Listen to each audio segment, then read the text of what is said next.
Your employer has a fiduciary duty to act in your best financial interest according to what they know and what's available to them. And if you can prove that they're not acting in your best interest, they're held to a legal standard. You know, they could lose their license, pay a big fine, potentially even do jail time, depending on, you know, how much they're not acting in your interest, I guess.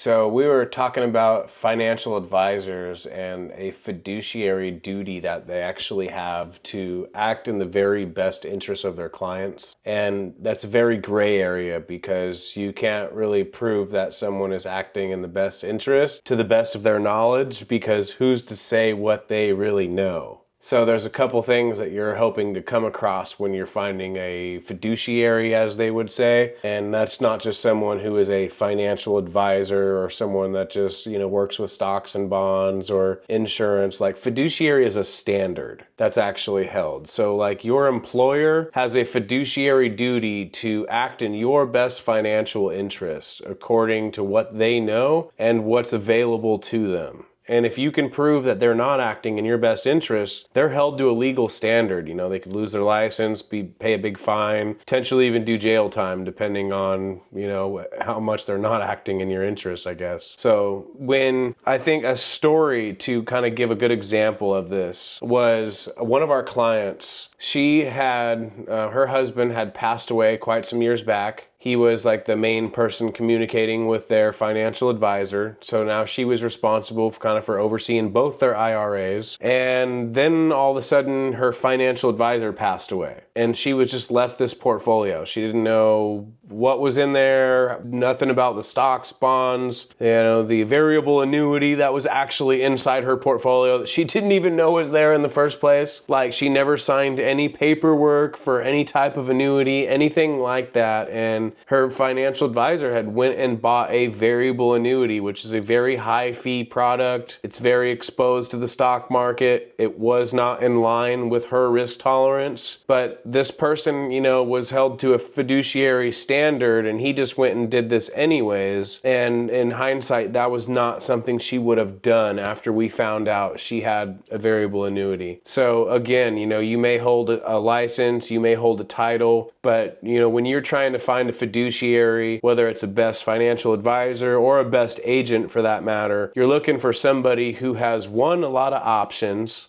and two, a high moral and ethical standard, because, you know, someone can have a lot of options, but they can still be selfish and do what's best for their pocketbook instead of your long-term future. And somebody could also have a very good moral code, but they could have very few options to be able to work with. And they're just doing the best of what they got. So you're hoping that you come across somebody with good ethics and a lot of options, and that's willing to go in and do the legwork for you to make sure that you're getting the very best of what you could possibly get based in your state and your assets. We look forward to speaking with you. If you like this kind of content, especially if you're getting ready for retirement, these topics about annuities or finances are important to you, don't forget to subscribe to our channel. Hit that notification bell. Drop a comment down below. Let us know what you want to see more of. And we look forward to sending our next video out to you.